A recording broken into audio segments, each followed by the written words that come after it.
Hello, hello, hello. Good afternoon, everybody. Hope you all are doing really, really well. Please confirm on the chat box if I'm audible and visible clearly or not. Hello, hello, hello. Good afternoon, everybody. Hope you all are doing really, really well. Please confirm on the chat box if I'm audible and visible clearly or not.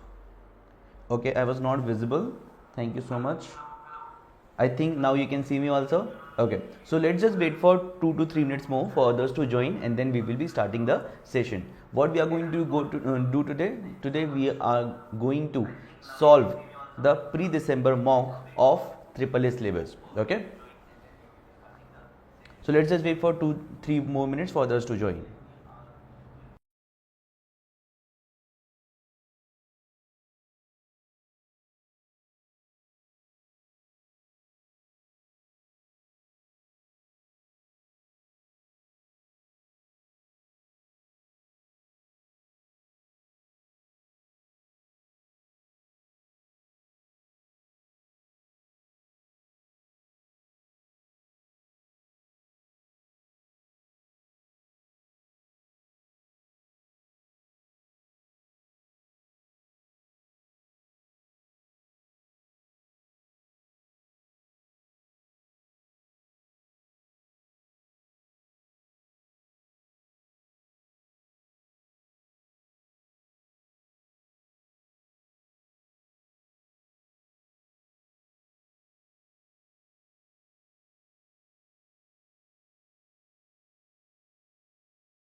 These are the kind of things that students will say. Okay, so I hope that everybody who wanted to join has joined. So I welcome all of you to this session where we are going to solve Expert pre-December mock associations of and AAA many subject. Okay, students with so AAA I, exam for many so I years. hope And I'm audible and visible in clearly. Let me order just check. to join this company with us, you have to be able to cope. In this recording, I'm going to be showing you how you can still be. Yes, let me check if I'm audible and visible clearly.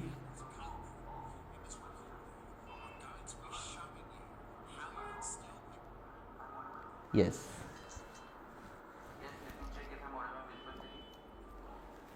Okay, yes, I'm audible and visible clearly, not an issue over there. Okay, so I welcome you all to this session where we are going to solve ACCA pre-December mock for AAA subject. Okay, now let's first of all see that this is the exam summary. Now I'll click over here and we'll start the examination. Okay, so the time allowed, this exam is not timed. Okay, section A covers 50 marks question. Okay, one question is there of 50 marks each. Generally this question is asked on the planning stage of the audit, like we have already discussed about, right? Then section B, 2 questions each worth 25 marks that we have already discussed about, right? Now please try to understand this, that the total paper is of 100 marks, but there are 20 marks for professional skills also, right? There are those 4 professional skills, right? So we have to include in our answers those 4 professional skills also. You have to be very, very careful on that, okay? Now we will be starting with the paper also, but please try to understand that we might not be able to write everything that is possible, but we will be understanding everything in detail with all the relevant working notes also, with all the relevant calculations also, so that we understand everything in one go. Okay, so that should be our goal here. Okay, so this is the first question. Okay, this is the first question of 3 questions, that is why 1 of 3 is written over here. Okay, then there are certain exhibits that are given over here. We will have to keep one notepad with us so that we can make relevant notes as well. Okay, and whenever we feel that this is a key information, we should first of all read it as well. But before I move further, I would first of all like to read the requirements. Okay, so what are the requirements, so that I can be aware that what is asked in the examination. Okay, so respond to the instructions in the email from the audit engagement partner. Okay, so here the requirements would be mentioned in the audit engagement partner's email. Okay, see, the requirements are: evaluate the significant business risk to be considered in planning the audit of carrying company. Okay, so evaluate the significant business risk. Okay, that is very important. That is, we have to mention the business risk first in the first question. Okay, this question is of 8 marks. This question is of 8 marks. Okay, so this is very important to understand that we might have to write at least 4 risks with the explanation part here.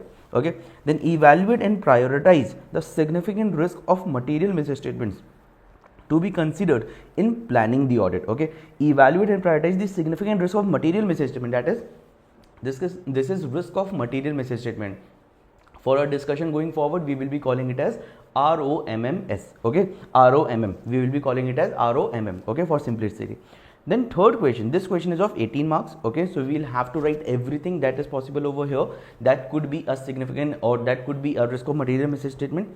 Then design the principal audit procedures. From exhibit 1 to 4 we have to use it, and we have to do what? We have to design the principal audit procedures to be performed in respect of the sale and leaseback transaction. That is, in this case study, there would be one sale and leaseback transaction, and we have to design the appropriate audit procedures, the principal audit procedures for that transaction. We do not need to design for anything that is happening. What we need to do? We need to do it for the sale and leaseback transaction only, and this is for 7 marks, so roughly 7 points should be mentioned over here.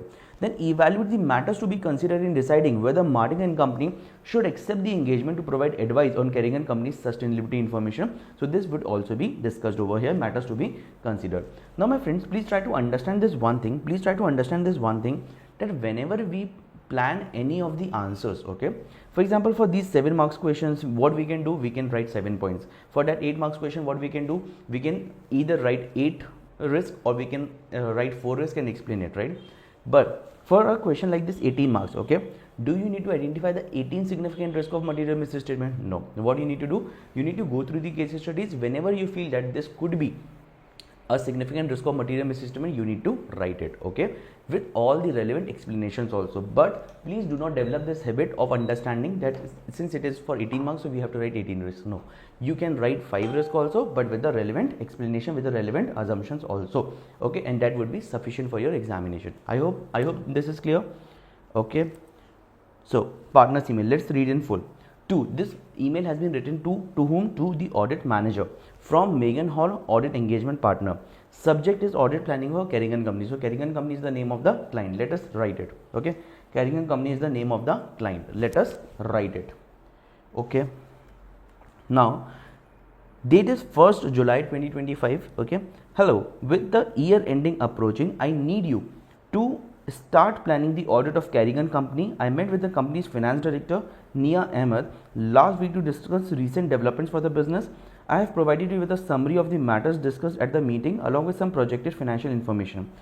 Based on the analysis I have done on this industry, it is appropriate for overall materiality to be based on the company's profit before income taxes, as this is a key measure for investors and providers of finance. Using the information provided, I require you to prepare briefing notes for my use in which you, number one, evaluate the significant business risk to be considered in planning the audit of Carrigan company, and B, evaluate and prioritize the significant risk of material misstatements to be considered in planning the audit. That is what you need to do as of now. Okay.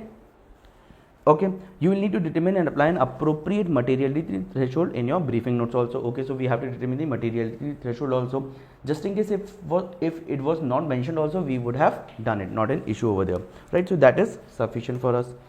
Okay, now background information. So Carrigan company is a retailer established 15 years ago to meet growing demand for electronic goods. Okay, so it's an electronic goods company. Okay, it is now the largest specialist retailer of consumer electronics. See my friends, I'll have to read majorly over here. Okay, I'll have to majorly read over here so that we can discuss it at the relevant places. Okay, yes, so Carrigan company is a retailer established 15 years ago, I hope you can see it now, to meet growing demand for electronic goods. It is now the largest specialist retailer of consumer electronics and accessories in the country. The company operates 251 stores and employs about 7,000 staff. Okay, we should know this data.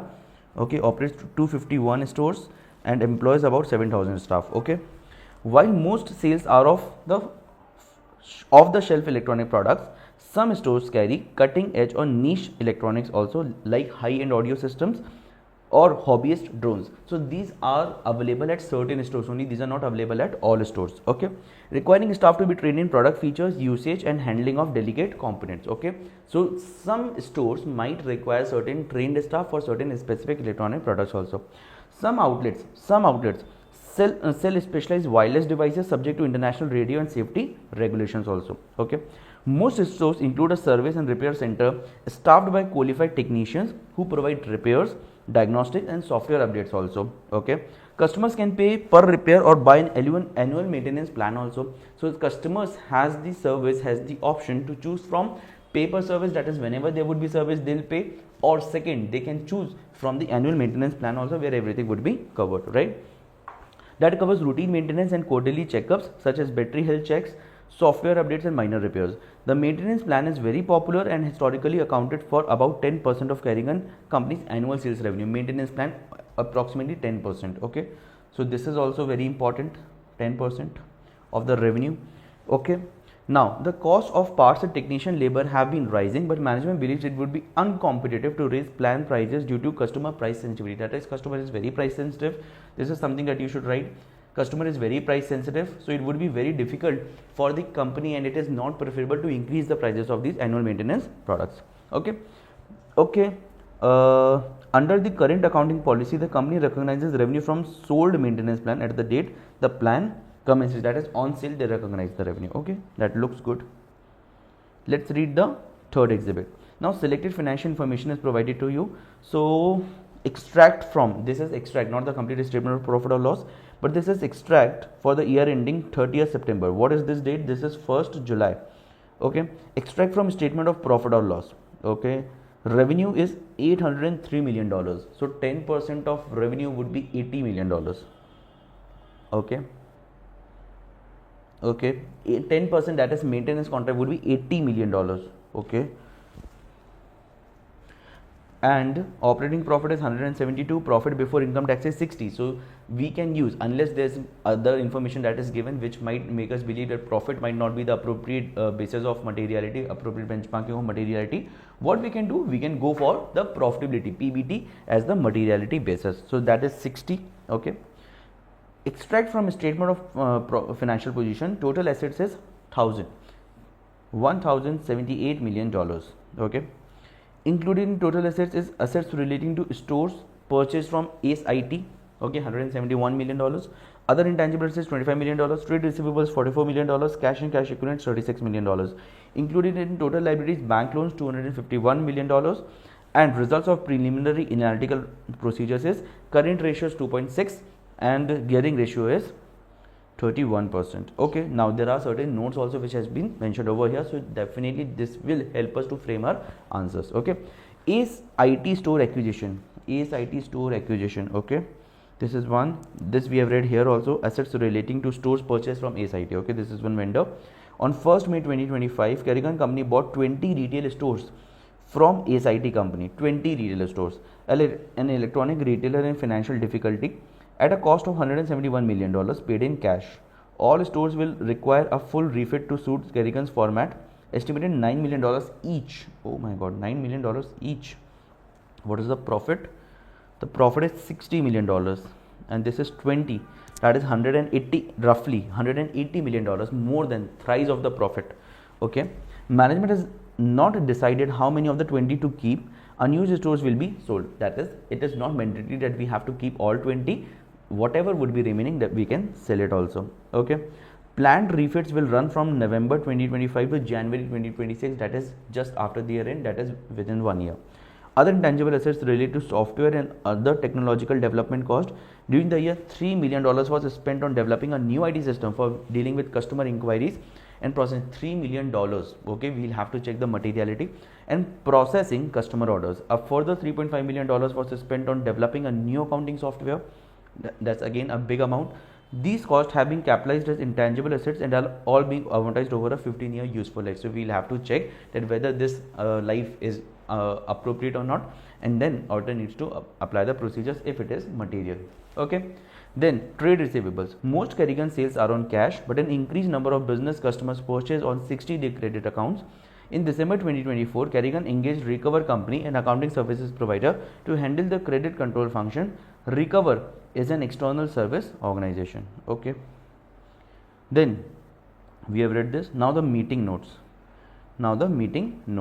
So the group established an equity settled share based payment plan for its executives. Okay. So there is share based payment plan also.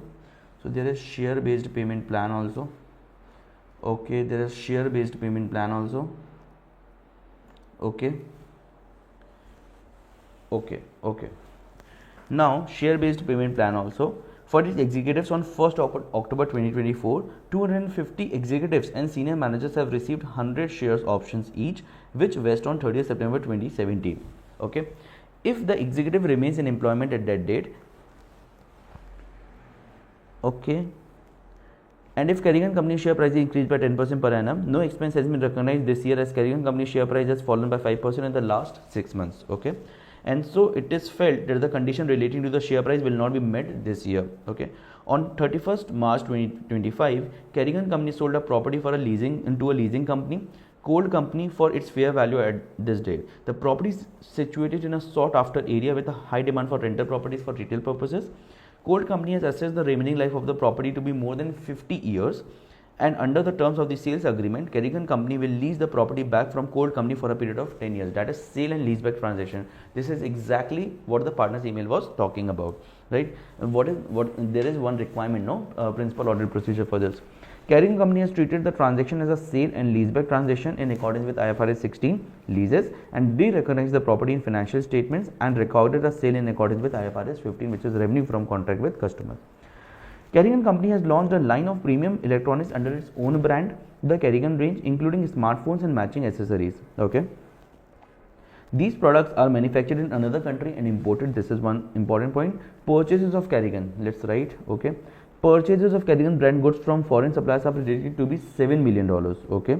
For the year to 30th September 2025, the brand was introduced in June 2025 with heavy marketing. Being newly introduced, sales in the year to 30th September 2025 were minimal. However, management's forecast assume Kerrigan range will account for about 30% of total revenue in the year to 30th September 2016. Okay.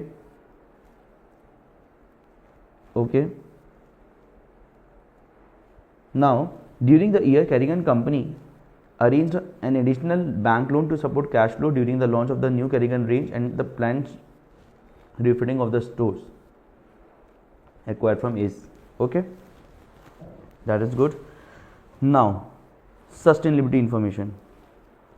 The finance director has inquired whether Martin and Company can provide an additional service, that is the external auditor can provide an additional service to advise management on how to measure certain social and environmental information, which is to be published on Kerrigan Company's website. Now, this could lead to certain threats. Let's discuss about it. This sustainability information is required by new regulations in the industry and must be submitted to regulatory authorities. The social and environmental information relates to matters such as energy consumption, charitable donations, and initiatives which support diversity in the workplace. In recognition that this work is quite urgent, as the deadline for the submission to the regulatory authorities falls within the next one. So tight deadline is there. Okay, that is one threat. Okay, the finance director has stated it is willing to pay an enhanced fee for this service, that is increased fee for this service. Okay, so let's discuss about it also. Okay, now, okay, this is something that we have read. Now again, let's go back to the requirements. Okay, so first question talks about significant business risk. Okay, second question talks about significant risk of material misstatements.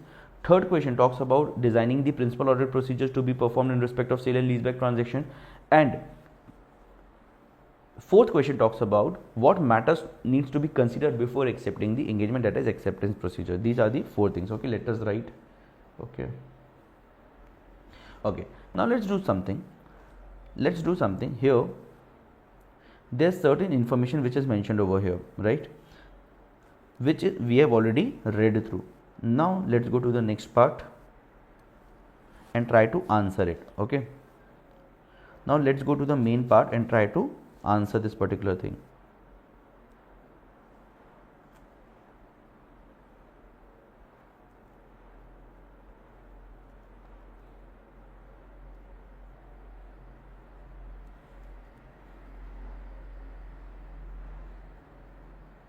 Okay, now let's try to answer this.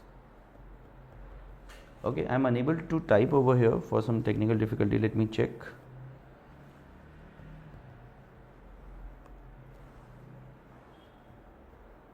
Yes, now I am able to. Perfect. Again, it gone. Yeah, now let me try to write. Okay, first of all, the first question is of significant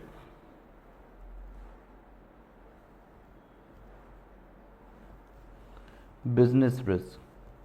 Okay, then second question, let me write it this way so that we are able to identify also.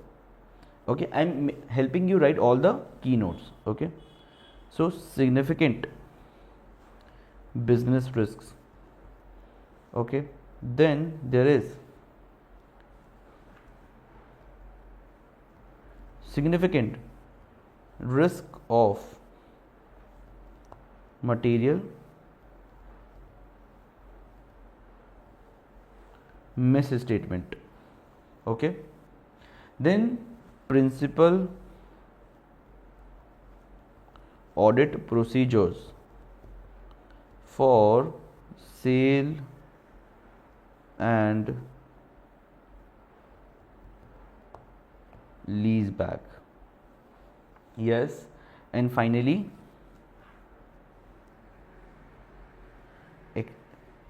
considerations before acceptance. Okay, this is something that is very, very important, that we have to draft our answers in this way. Okay, that should be our case. However, in this particular case, I will be drafting certain notes also, like materiality. What should be the materiality? Let's discuss on this. What should be the materiality? Here? So see, there's no reason to believe that the materiality cannot be based on profits, right? Because profit is a good indicator here. There's not an issue, right? So I'll write the note here. Materiality would be decided on the basis of PBT. Okay, range for PBT. Range for PBT is 5 to 10%, right? However, here we will take a rationale to stick with lower range, that is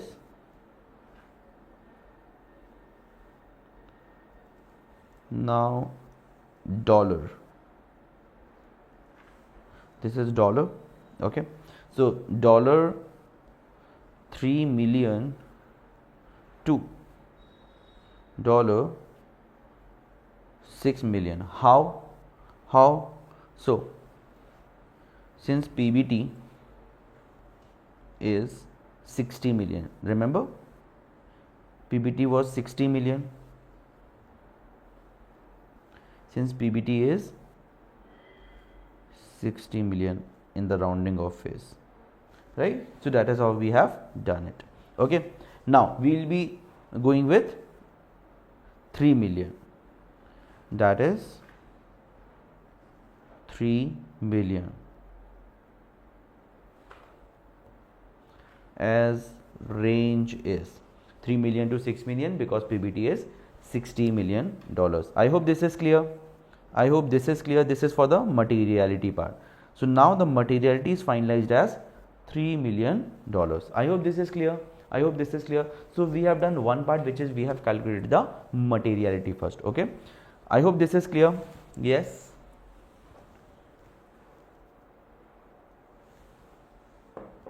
Now let's discuss about what all are the risks that we have identified over here. Okay, significant business risk.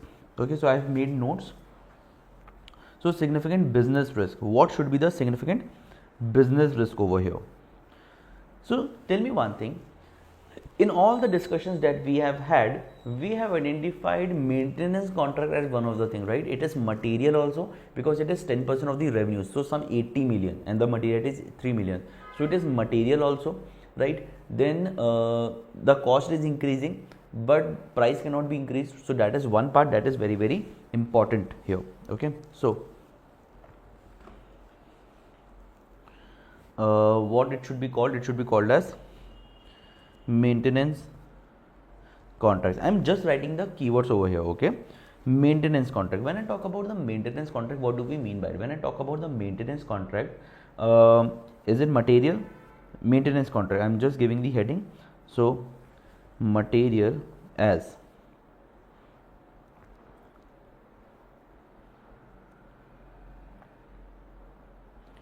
amount is 10% of revenue, that is $80,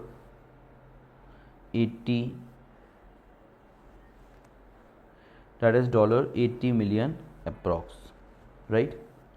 Now the more important point here is that even if it is material, what is more important to note down here is that price or cost is increasing, but price cannot be increased due to price sensitive customer, right? So this is very important. Cost is increasing but price cannot be increased due to price sensitive customer, right? That is one very important point over here. Okay, now the second point that I have written, is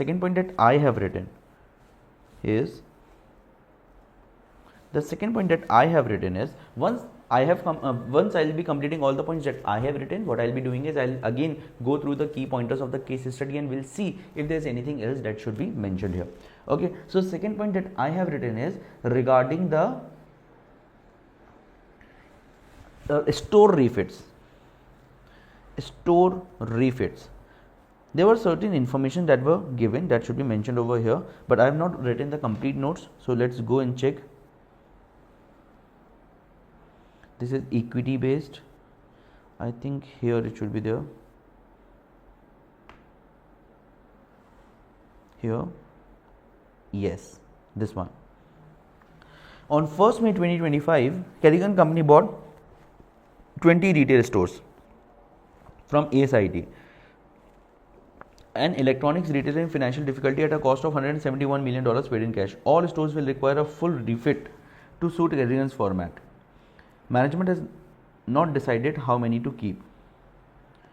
Okay, So how much of cash and cash equivalents you have? $36 million. Available cash is $36 million. How much each will require? $9 million.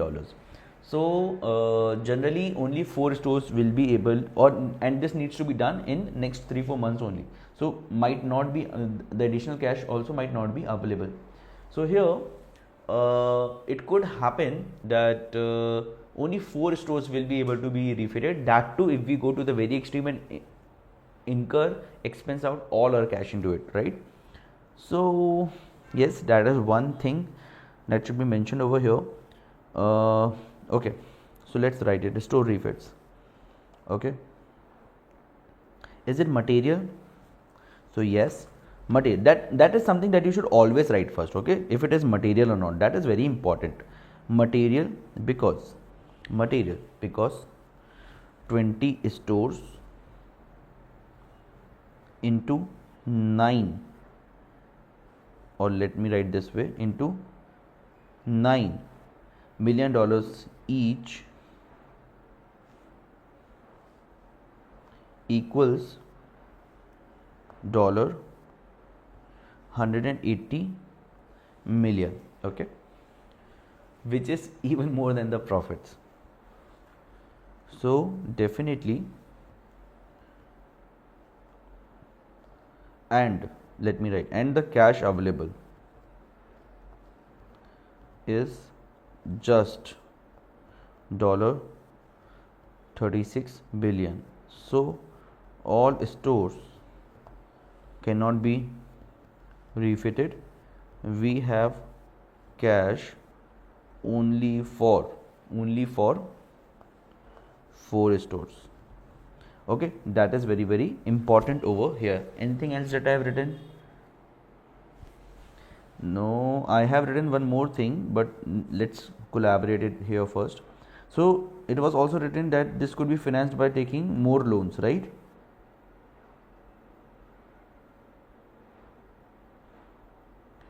Loan was there.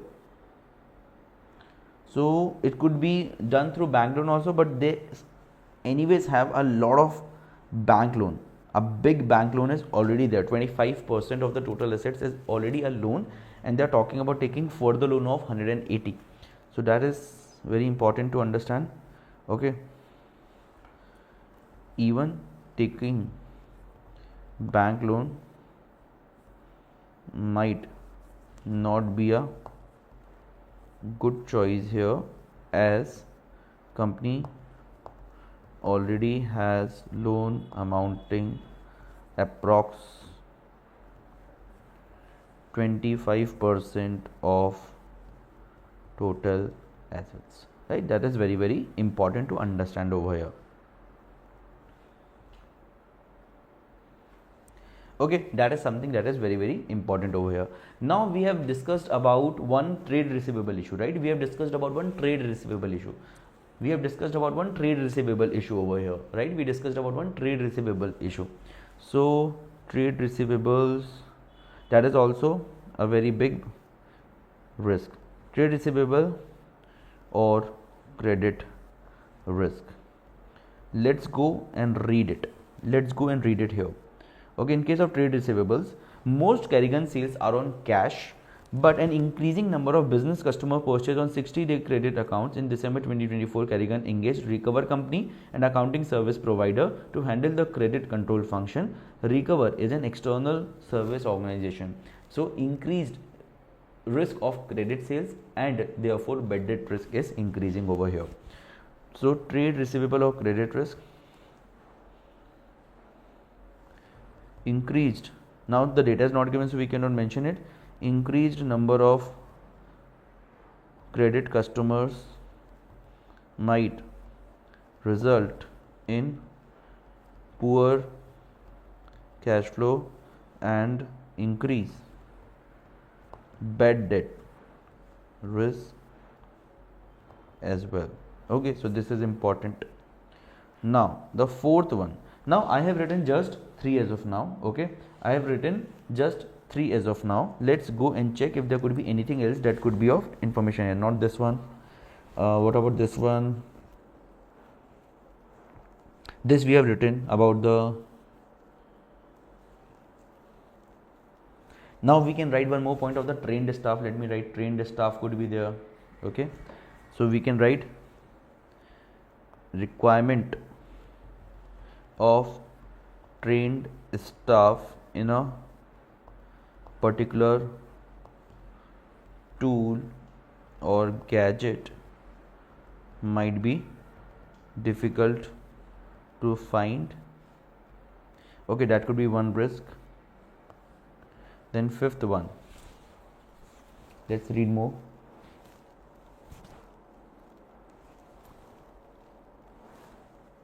This we have already written.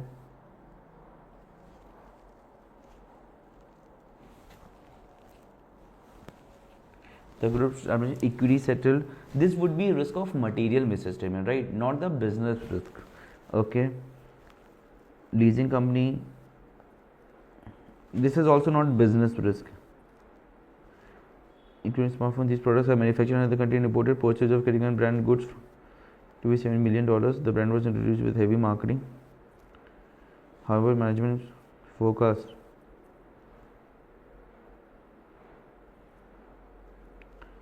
assume Caribbean range will account for 30% revenue. Okay, yes. So this could be one more point, that launching of premium electronics, $7 million. So reliance on foreign suppliers is there. If there would be any counterparty risk that could be involved, then there would be a big problem. See here, these products are manufactured in another country and imported. Purchase of Caribbean brand goods from foreign suppliers are predicted to $7 million, which is material, right? So reliance on foreign suppliers to supply the inventory of newly launched products amounting dollars. How much dollars? 700,000 or 7 million? Let's check. Okay.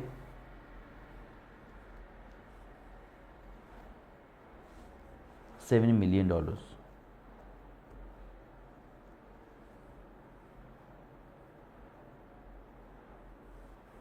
Okay, amounting. Oh, I'm not able to write again. Okay.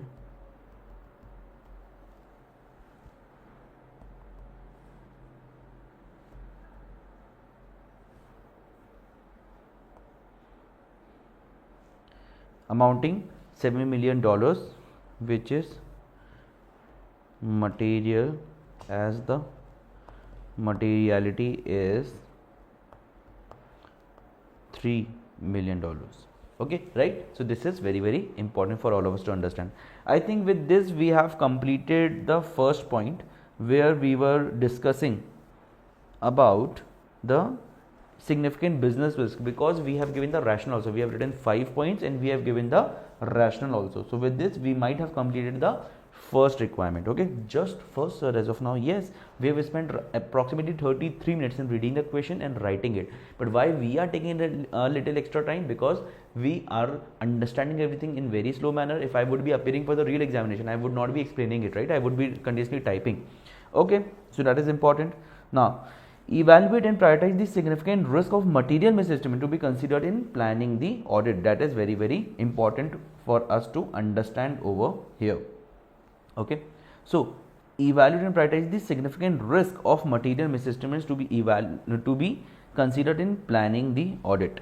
Okay, so materiality threshold we have already done. Materiality threshold is already done.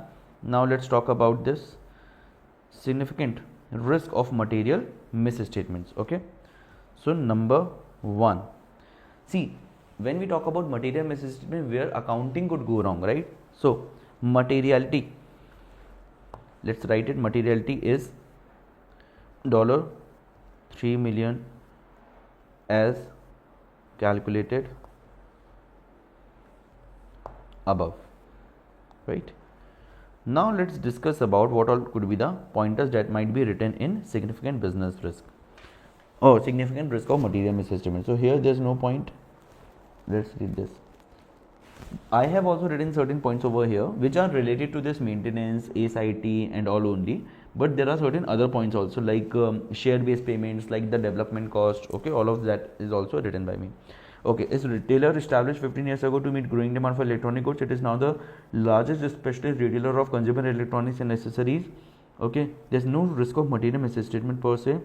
Okay, the maintenance plan is very popular and historically accounted for about 10% of Kerrigan annual sales revenue. The cost of parts and technical labor have been rising, but management believes it would be uncompetitive. Under the current accounting policy, the company recognizes revenue from sold maintenance plans at the date the plan commences. Okay, but it needs to be categorized. It needs to be categorized during the plan, during the tenure of the plan, right? It needs to be deferred to the, so revenue from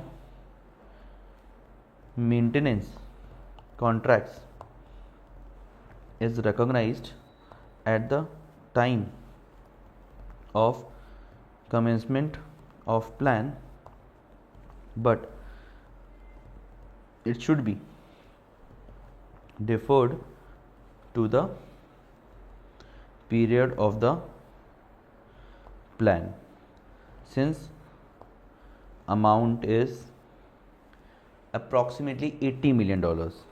80,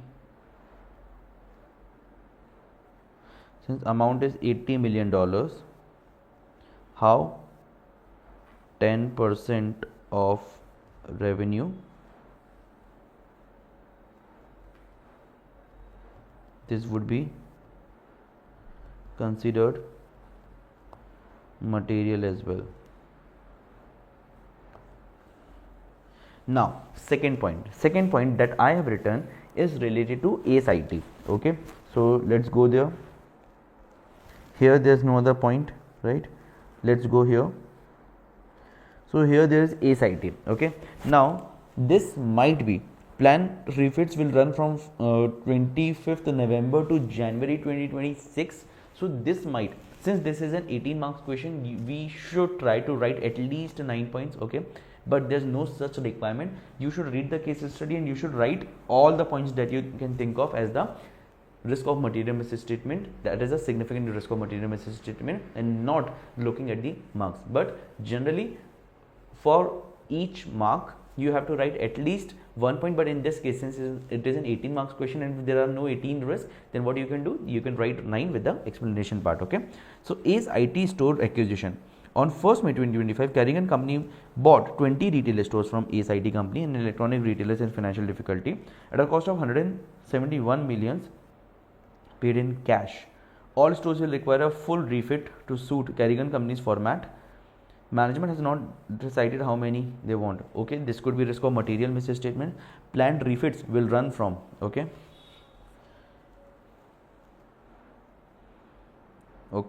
so company might have overpaid for the stores in cash if they have not decided that which stores to keep and which stores to sell. Now the important point here is each store requires $9 million. Each store requires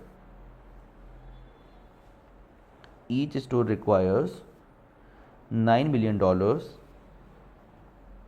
refitting cost, and the company has cash balance of just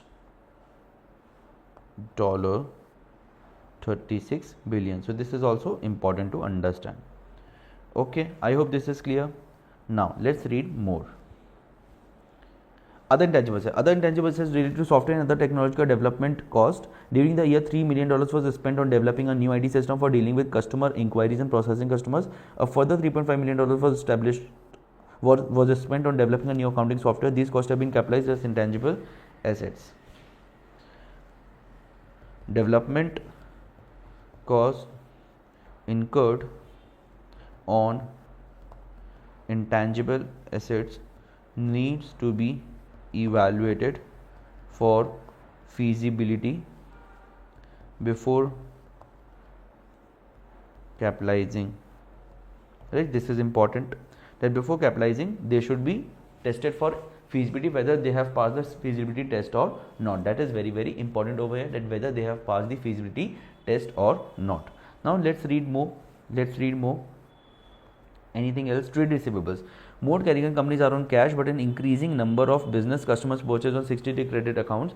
In December 2024, carrying company engaged Recover Company, an accounting service provider, to handle the credit control function. Recover is an external service organization. So, increased risk of bad debts might require a provision, as well as inclusion of an external expert might bring newer risks for the company. In this case,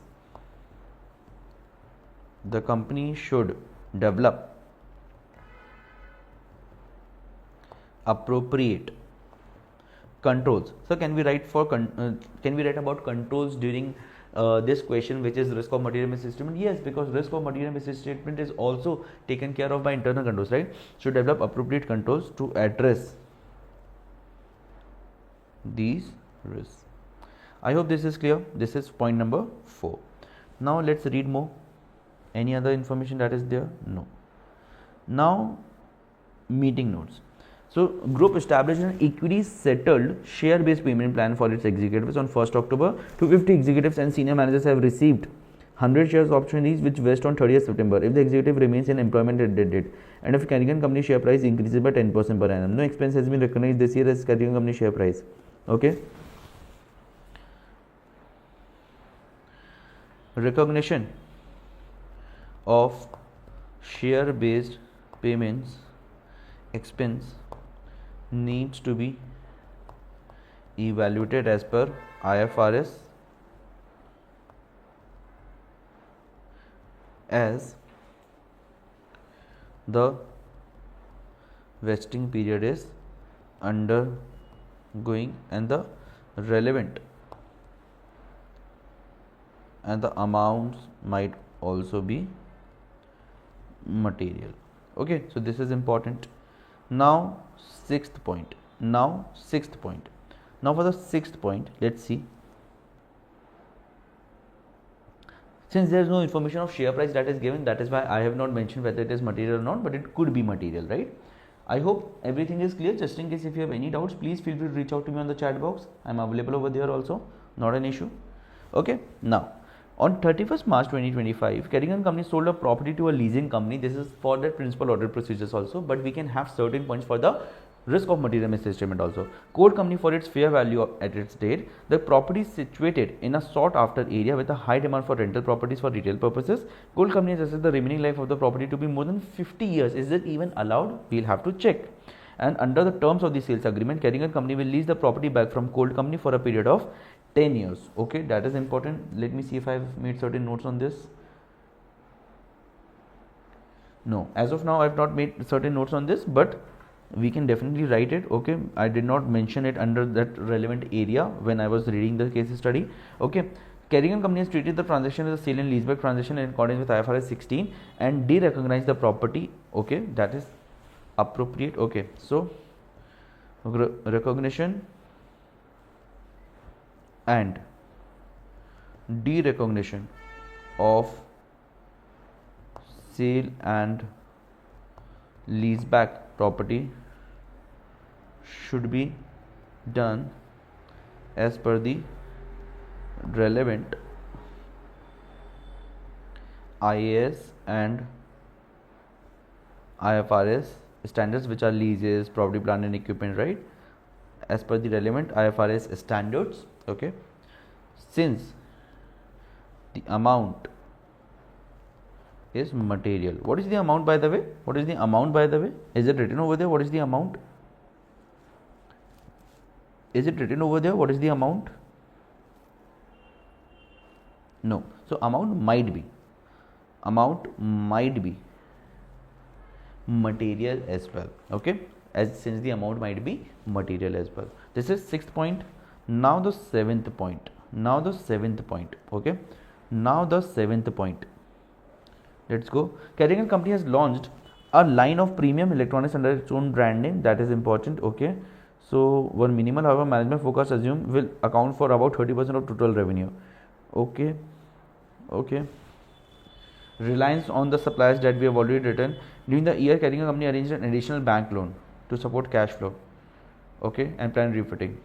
So additional bank loan will come with additional covenants to be complied with, which might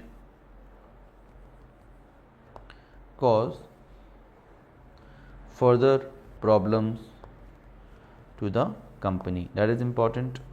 Okay, now the 8th point. Let's check in sustainability information if something is there, because we have already read the meeting notes. Okay, in sustainability information, so the finance director has inquired whether marketing company can provide an additional service to advise management on how to measure certain social and environmental information, which is to be published on Carrigan company's website. This sustainability information is required by new regulations in the industry and must be submitted to regulatory authorities. Okay, in recognition that this work is quite urgent, as the deadline for submission to the but this is not related to the risk of material mismanagement, that is we can escape it. So we have identified 7 points. Is it less? We should have identified at least 18. No, it is not mandatory, like we have discussed. We have identified 7, and in our knowledge there is 7 points. Okay, it might happen that in case of suggested answer there might be lesser points also. There might be 3 or 4 points also. There might be 5 points also. There might be 6 points also. What you need to do is, you do not need to just see that what is the marking scheme and you have to write the answer. No, you should not do this. What you should do, you should always try to figure out as much as you can. Okay, and then you can write and explain all of that. Even if there were 11 points, I would not have cut down on any of the points to make it just 9. No, I would have written all 11 points. But in my knowledge as of now, I can see that there are 7 points. Now while solving the case study, if I feel like there is anything that is missing, I will add that also. Okay, so is there anything, let me check, that I have written but it has not been mentioned over here? No, I don't think so. Anything is left as of now. Okay,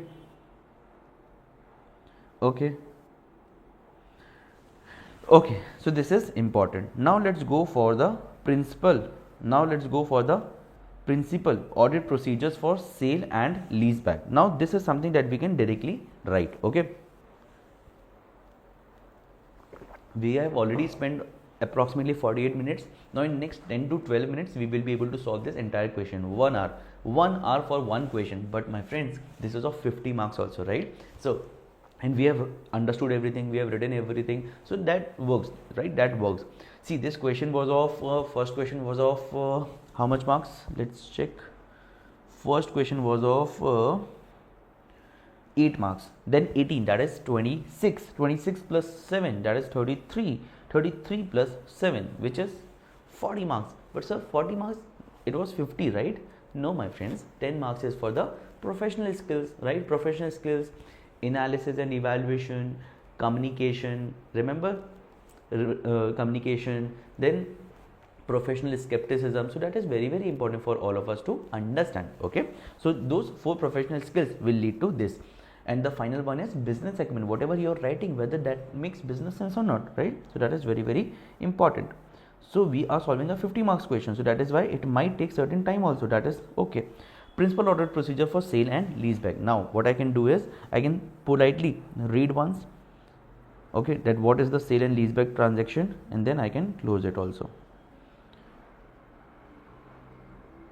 Okay, yes, on 31st March 2025, see, on this paragraph there is a 7 marks question. Okay, so for this you should definitely try to write 7 points. Okay, Carrigan company sold a property to a leasing company, cold company, for its fair value at its date, that is, there is no issue with the amount that has been recognized over that. Okay, now the property is situated in a sought after area with a high demand for rental properties for retail purposes. Cold company has assessed the remaining life of the property to be more than 50 years, and under the terms of the sales agreement, Carrigan Company will lease the property back from Cold Company for a period of 10 years. Carrigan Company has treated the transaction as a sale and leaseback transaction in accordance with IFRS 16 leases and de-recognized the property in its financial statements and recognized a sale in accordance with IFRS 15 revenue recognition from contract with customers. Okay, so let's discuss about it. Principal audit procedures. Obtain the sale deed to confirm the amount of sale.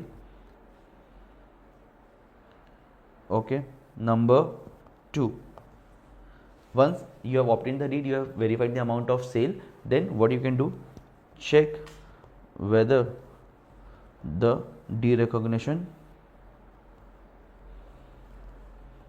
calculation including adjustment for profit or loss on derecognition has been recognized as per the relevant standards. Okay, then number 3,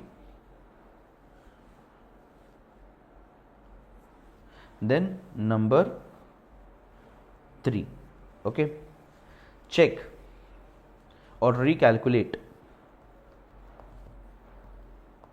the amount of profit or loss on sale. But sir, we did it in step number 2 also, right? No, you just checked whether it has been accounted for appropriately or not, and this one talks about the assertions part, that whether it is appropriately asserted or not, right? So now this is very important, we have to check for all assertions. So completeness, we have checked through the sale deed whether the transaction has been entirely done or not, right? Then after completeness, there is measurement and valuation. So what we have done, we have checked the amount of sale and we have checked that whether the adjustments is done appropriately or not. Then recalculate the amount of profit or loss. This is part of the valuation only. This is valuation only. Then we have to check the existence. So existence has been checked through the sale deed. That is, now it should be de-recognized from our asset. Okay. Now what is left is presentation and disclosure and other related things, right? So for presentation and disclosure, whether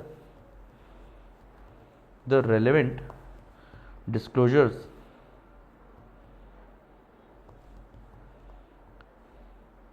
has been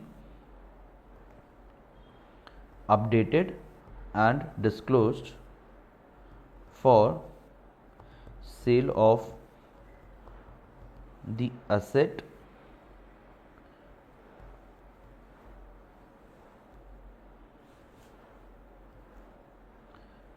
check the leaseback deed and verify the basis of useful life of, or verify the basis of 10 years. Okay, that is important, that you should check that. Then this is very important, that we have already tested the derecognition entities. Now let me check if I have written anything or not. Yes, high rental demand was there, right? High rental demand will have impact over the valuation of the property. So please, so check and corroborate for market demand for rentals through study of market data.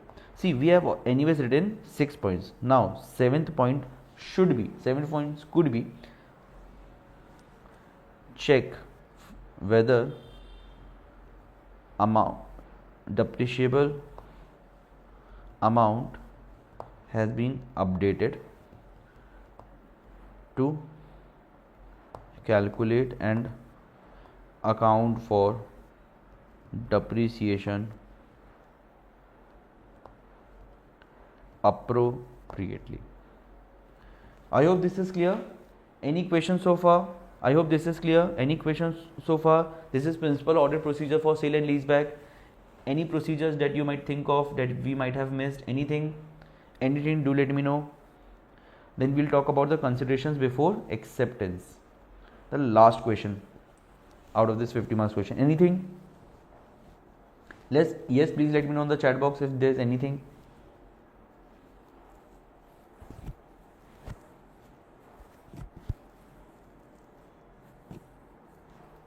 Okay, no. Okay, so now considerations before acceptance. Before this, we should read this particular line where we are talking about the sustainability information. Okay, the additional service. So the finance director has inquired whether Martin and company can provide an additional service to advise management on how to measure certain social and environmental information, which is to be published on the Kerrigan company's website. Okay, we can paste it like this and we can write answer here. Okay, so I'll first of all think the consideration that auditor should do is whether auditor has the whether auditor is competent to perform and deliver the relevant assignment, that is whether they are updated with sustainability information and standards or not. If not, then they should not do. Okay, then second one is that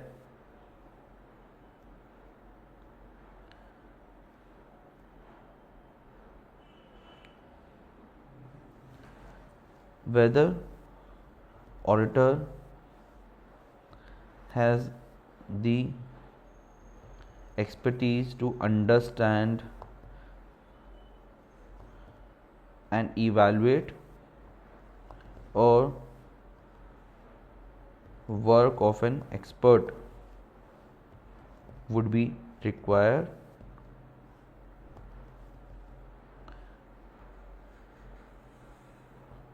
If yes, whether such expert would be available. Because for example here there's a lot of discussion on energy consumptions and all which auditor might not be updated with. So whether the expert is available or not, you should see this before accepting the engagement. Then regulations applicable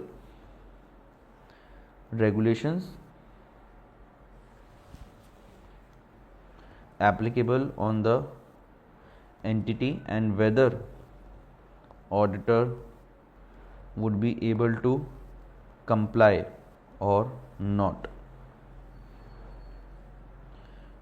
Whether this assignment, because you are the auditor also, whether this assignment creates self-review threat or not. Then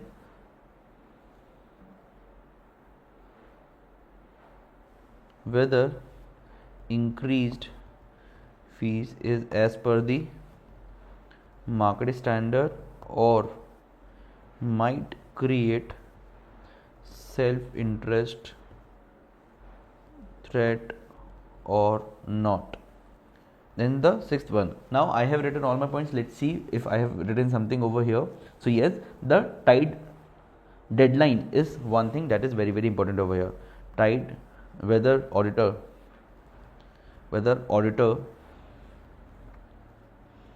will be able to comply with the relevant deadline or not. And finally, whether management is trying to threaten or intimidate the auditor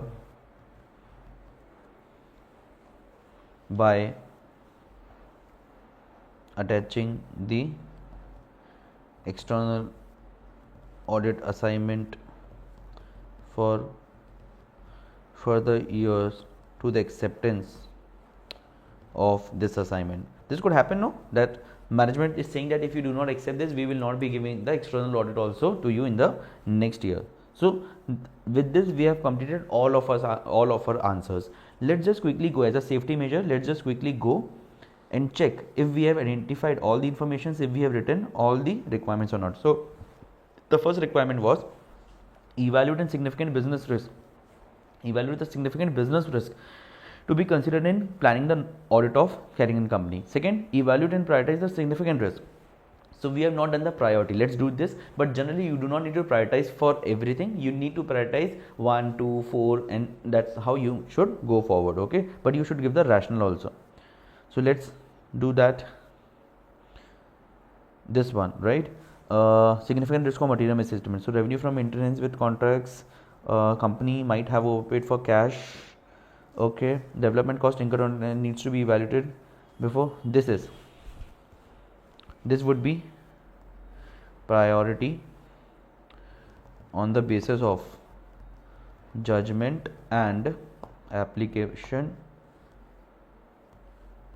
of accounting standards, because if this would be wrong, now the amount could be low, but further it would be increased. Okay, then recognition of share based payment needs to be evaluated. Recognition, sale and lease by property. Additional bank loan will come with additional covenants. This one is priority, and this one priority, as it is a business risk as well as an audit risk. Okay, so these two would be the priority. That's how you can decide. Okay, prioritize, that is, this should be looked upon further. Okay, so with this we have completed the things. Now let's read the partner's email for third and fourth requirement also. Design the principal audit procedures to be performed in respect of the sale and leaseback transaction. This we have done. And evaluate the matters to be considered in deciding whether Martin and Company should accept the engagement to provide advice on Carrigan Company sustainable information. We have completed all these. We have completed 50 marks of the paper in exactly 1 hour. Now we can take a 10 minutes break and then we can move for the further questions. So now I have clicked next, and now we can start with the next question. Okay, let's take a 10 minutes break.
stand over here just to allow me to write in a little better manner with a little more comfort.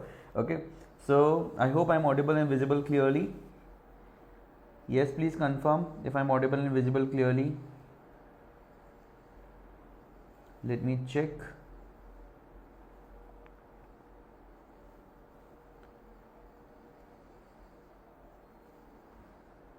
Yes, my dear students, I hope I am audible and visible clearly. Let me confirm.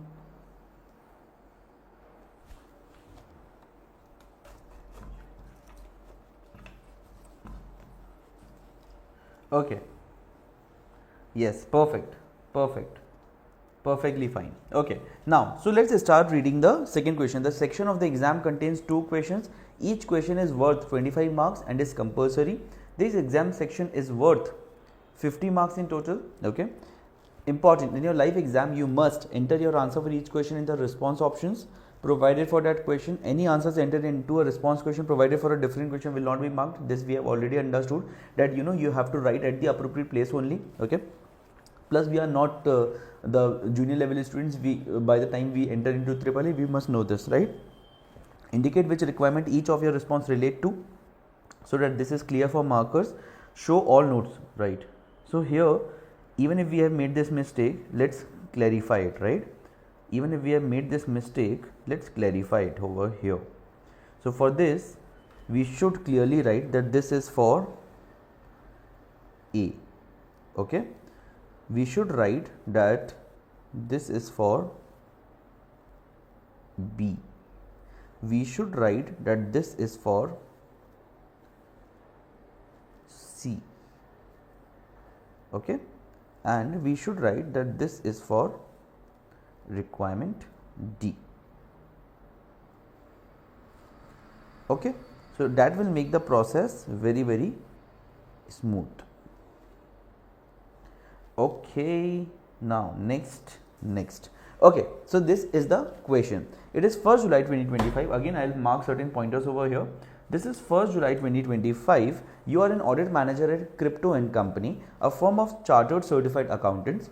You have recently been assigned to the audit of Luther Company, a listed entity and the audit client of your firm for the last 10 years. Its financial year ended on 31st March 2025. The main business activity of Luther Company is the manufacture of farm machinery. Okay, so this is 1st July. It is a listed entity. Okay, and audit client of your firm for the last 10 years. Okay, listed last 10 years. Okay, its financial year ended on 31st March 2025. The main business activity of Luther Company is the manufacture of farm machinery. Okay, you are required to, so the financial, we are standing after the financial year end. Financial year has ended on 31st March only. We are standing on 1st July. Now, you are also assigned to the audit of Clark Company for the year ended 31st May 2025. Okay, the audit is nearly complete and the auditor's report is due to be issued next week. 31st May is the year end day. The following exhibits available on the left hand side of the screen provide information. Okay, so for Luther Company, provide details of audit files noted by the audit supervisor, and for Clark Company provides details of audit completion matters. Okay, that has been brought to you by the audit supervisor. Now, the financial statements. Now, the financial statements for the year. The financial statements for the year ended 31st March 2025 recognize revenue of $247 million. So, revenue is $247 million, profit before income tax of $14.6 million, and total assets of $535 million. The audit engagement partner has asked you to review a file note prepared by the audit supervisor and to consider the matters to be reported in accordance with ISA 260, which is communication with those charged with governance, and ISA 265, which is communicating deficiencies in internal control to those charged with governance and management. Okay, so these are the 2 things. You have to identify the matters that needs to be communicated to TCWG, and you have to communicate deficiencies in internal control to those charged with governance. Okay. Inventory. The company's draft statement of financial position for 2025 includes an inventory balance of $150 million in the current year. The company has chosen to adopt a policy of valuing its inventories using the first in first out method for the first time, and this is reflected in the draft figures for 2015. Okay, so they have done what? They have changed to FIFO. Okay, the audit working papers identified that on review of the inventory records, 4 inventory categories with a total carrying amount of $7 million have not yet been remeasured. That is, inconsistency in accounting policies there and remain recorded on the prior weighted average cost basis. Okay. Now, second, Clark Company. Clark Company is an unlisted family-owned business, okay, which specializes in the sector, which specializes in what? Which specializes in the service and repair of both commercial and privately owned motor vehicles, okay. Service and repair. They do not sell, this service and repair, right? So that is important. The draft financial statements recognize profit before income taxes for the year of $4 million and total assets of $41 million. Why this data is given? This data is given to determine what is material and what is not material. Okay. Now in March 2025, Clark Company was found liable for environmental contamination at a former workshop site after hazardous chemical leaked into the groundwater. So there is a pending case that is going on. Okay. Found liable. No, not going on. It has been decided and they were found liable. Right. Now, the Environmental Protection Agency issued a cleanup order requiring Clark Company to pay $1 million for remediation work. So, $1 million needs to be paid, which remained unpaid as at 31st May 2025. Okay, $1 million was there, okay, which remained unpaid. Okay. Okay. Okay. Now, the audit working papers include a copy of a verified letter dated 25th May 2025 from an insurance company also confirming that the environmental liability claim is fully covered under Clark Company's comprehensive business insurance policies. So whatever payment they will make, they will also get the refund of it. Okay. On the basis that the company has no net liability as a result of the environmental claim, the finance director has not yet recognized any amounts in the financial statements and has not made any disclosures in relation to the matter because they think that whatever they pay, they will get the reimbursement also. So they have not identified any liability. Is this correct? Definitely not. Now, requirements. Okay, so there are two requirements, one using exhibit 1 and another one using exhibit 2. So first requirement is of 13 marks, second requirement is of 7 marks. Where did 5 marks go? So 5 marks is for the professional skills. Can you specifically gain marks for this professional skills? You can only gain marks for professional skills if you use this in your answer, if you display this in your answers. So using exhibit 1, recommend the matters to be included in your report to those charged with governance of Luther Company and explain the reasons for their inclusion. Okay, so matters to be included in your report to those charged with governance. 30 marks question, so 30 matters should be there? No, each matter should be explained in detail. That's it. Okay, there could be 4, there could be 5. Using exhibit 2, but as a healthy practice I would say include at least 7 so that once you explain it, it becomes 40 marks answer, right? Using exhibit 2, evaluate the matters to be discussed with management in relation to the legal claim and justify an appropriate audit opinion explaining the impact on the auditor's report if the misstatement remained uncorrected. So evaluate the matters to be discussed with management in relation to the legal claim and justify an appropriate audit opinion explaining the impact on the auditor's report if the misstatement remained uncorrected. Okay, so that is very, very important to understand over here. Okay, so that is very, very important to understand over here. Understood? Understood? So can we cancel this out as well? Yes. Now let's go to the answer part. Okay, let's answer the first requirement first for Luther Company. Okay, so answer for part, what is the name that is there? A, right? So part A, matters to be communicated to those charged with governance. Matters to be communicated to those charged with governance for Luther Company. Is the spelling right? Let's check. For Luther, not Luthra, Luther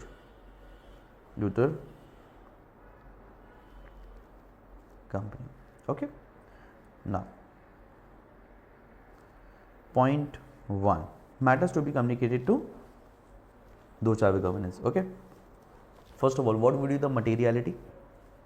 So see, in this type of a question where you just need to communicate with those charged with governance, you do not need to calculate materiality separately, because what you need to do is you just need to understand one thing, that what matters are communicated to those charged with governance. Matters which are significant findings during the audit, right, which requires significant auditor attention, that you might write, right, and you can explain it also that what matters needs to be communicated to those type of companies which require significant auditor judgment, which require significant management judgment, which had significant audit findings, which require significant time and attention of the auditor, okay, which relates to scope and timelines of the audit, where management has failed to perform their operations. All of these things are communicated to those Chave governance, so you should write that. Okay, so no separate requirement of calculating materiality. Just in case if you are writing any figure, you should always try to mention that whether it is material for the financial statements or not. For example, in this particular case, there is no reason to believe that profit before taxes, which is written over here, is not an appropriate measure. So whenever it would be required, we can mention it also.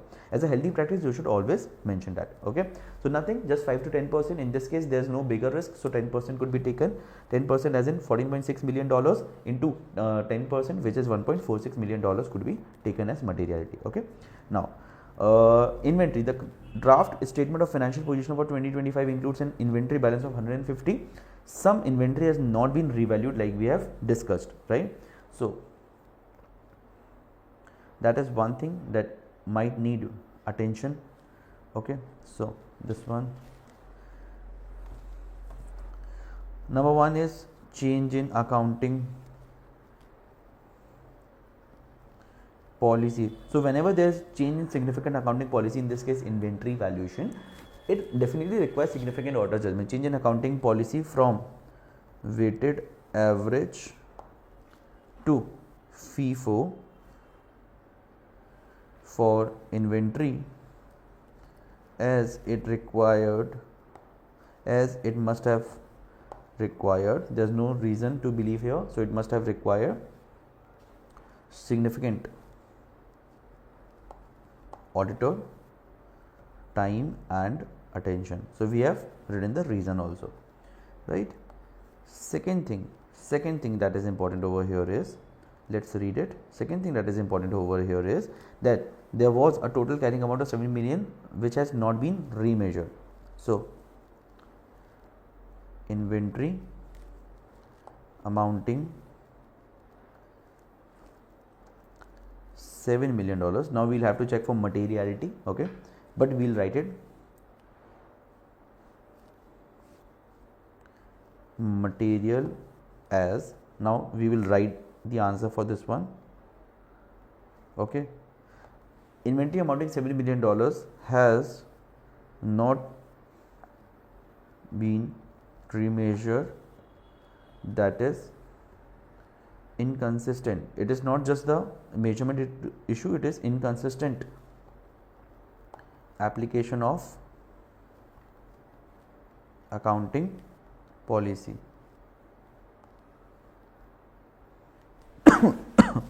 I hope this is clear. Now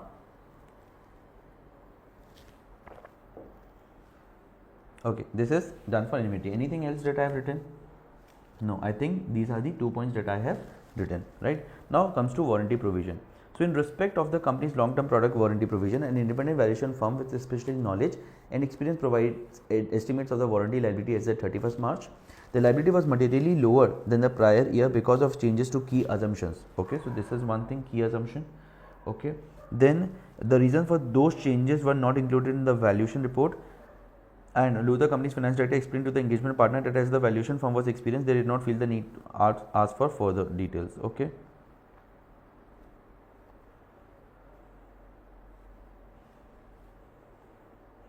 okay, now the liability was materially lower. The audit team concluded that the specialist methodology and the results estimate were reasonable.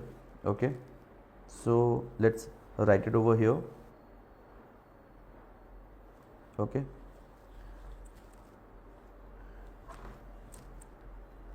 changes in key assumptions for warranty provision should be explained in detail with relevant justifications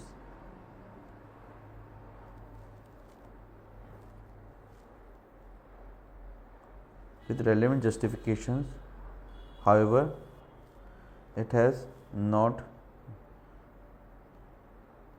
been done. Therefore, possibility of material misstatements. Okay, so this is important. Then the fourth one, let's read again the fourth one. Availability of information and manual journals. So the information provided by Luther Company's finance director at the start of the final audit did not support a number of material balances. The information provided by Luther Company's finance director at the start of the final audit did not support a number of material balances in the draft. That is, the supporting documents, the supporting information that was provided was not appropriate. Okay. As a result, a number of requests for additional information had to be made, which prolonged the duration of the audit.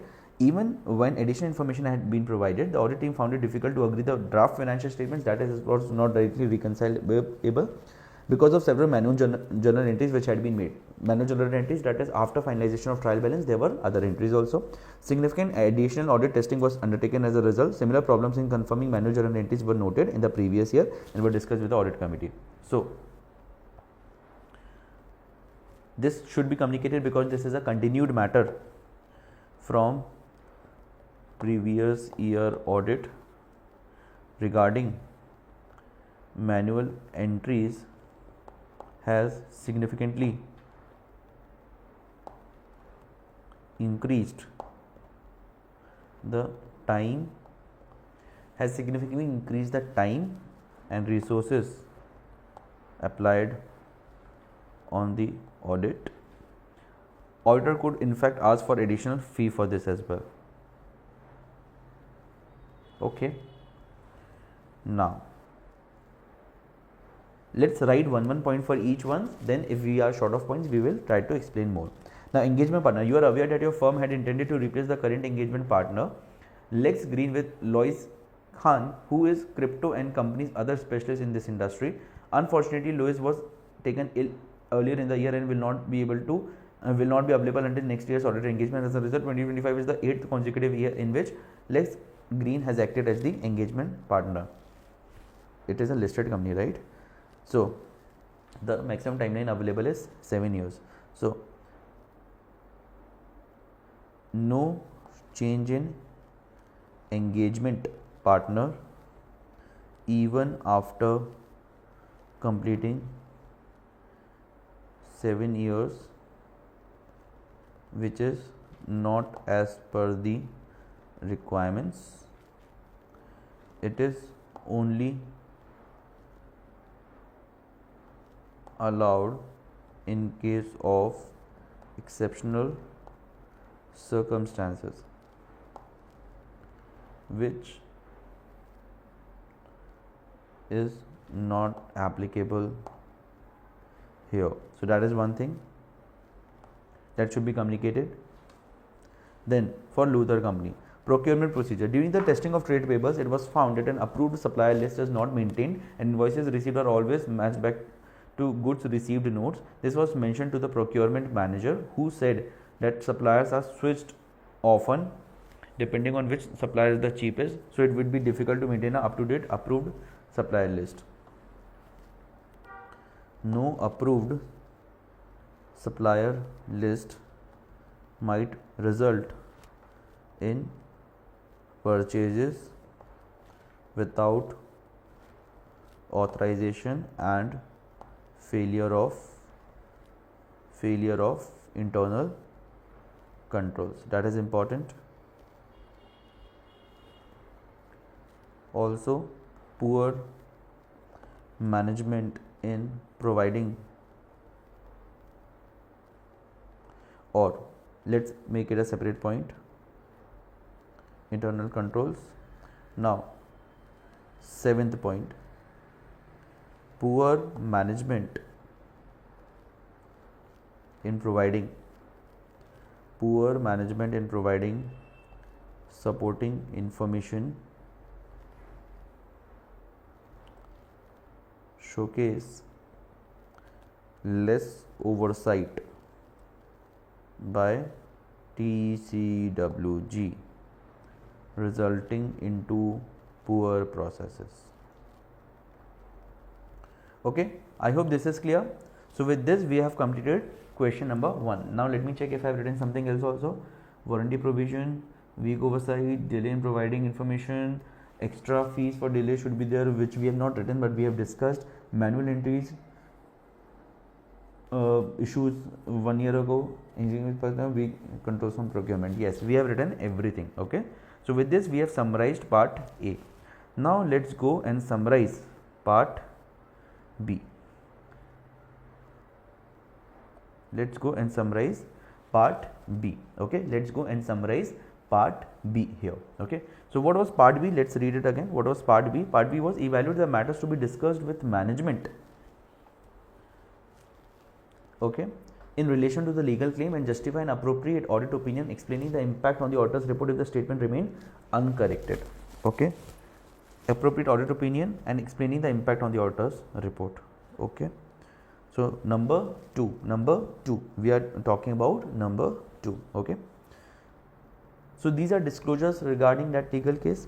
So number 1 would be, what should I name it? I should name it as matters to be discussed with management, right? Matters to be discussed with management. Matters to be discussed with management. Okay, let's write it. Number 1 is that adjustment or no netting off is not correct, as it would result in unfair presentation. Second, recognition of liability amounting $1 million was there, right? So $1 million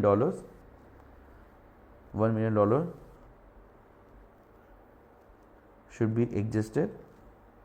Number 3,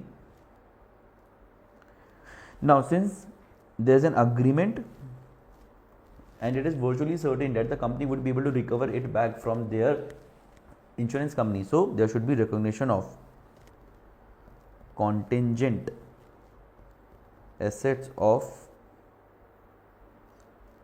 $1 million, as it is virtually certain through agreement and confirmation that the amount would be received. Okay, have I written anything else?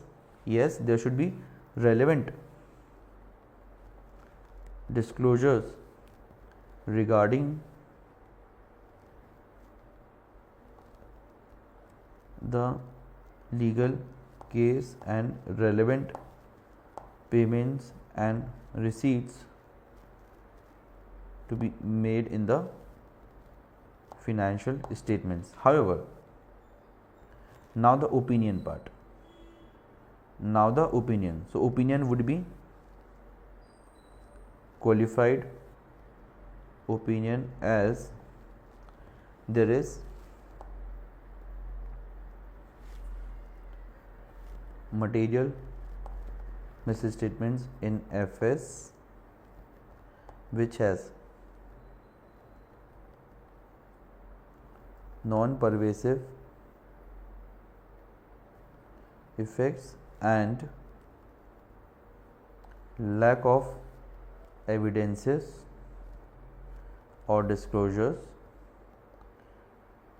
which has possible non-pervasive effects. This is very, very important. Okay, this is very, very important. So this would be the opinion and the basis for opinion. Okay, I hope this is clear. I hope this is clear. So with this we have completed question number 2 as well. Okay, with this I have completed question number 2 as well. Now I can go to third question with peace. But before going for the third question, again let's take a 10 minutes break, then we will be going for the third question as well. Okay, see you.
my friends. I hope I am audible and visible clearly now. Let me just check if I am audible and visible clearly now. Yes.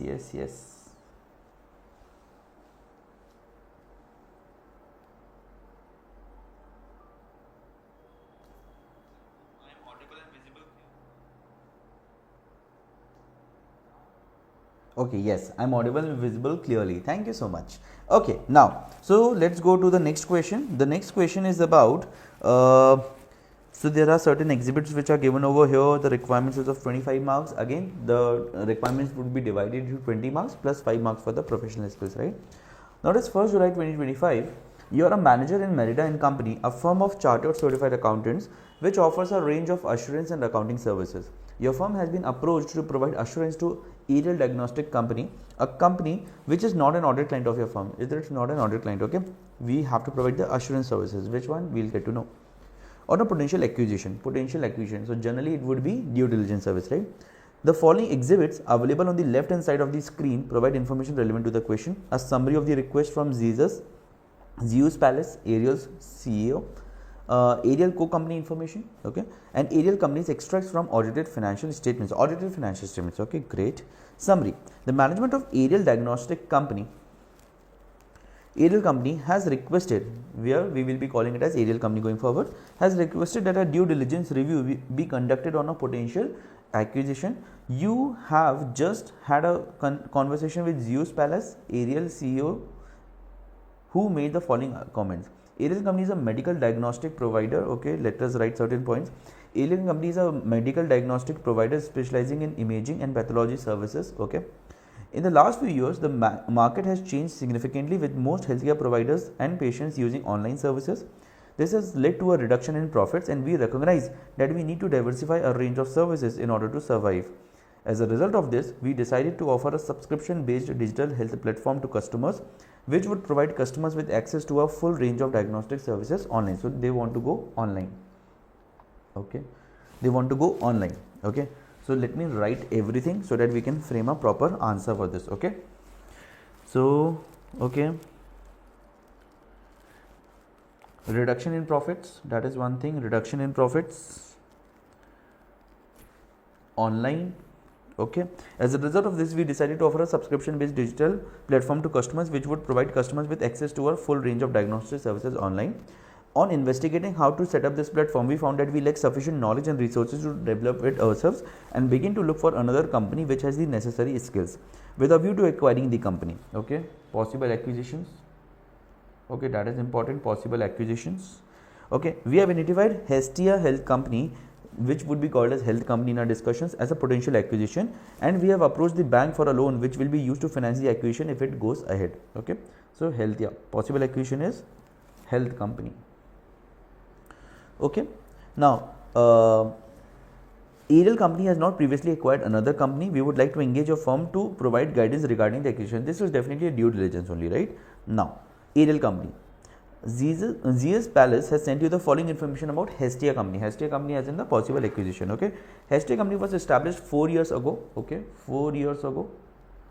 Okay, by 2 university graduates, Tiana and Adam, who secured funds from a venture capital company. So they are already funded. Apollo Ventures to set up the business. Okay, Tiana and Adam created a new type. So funded, they are also funded. Okay, now created a new type of digital health platform interface, which has proven extremely popular and led to the companies growing rapidly with a strong reputation. They continue to innovate and have won awards for health technology innovation. So they have awards also. Okay, both have a minority shareholding only. Okay, minority shareholding only. Why? So we'll have to figure out. Now, Hestia company employs 50 people and operates from premises owned by Apollo Ventures, okay, for which a nominal rent of 5,000 paid annually.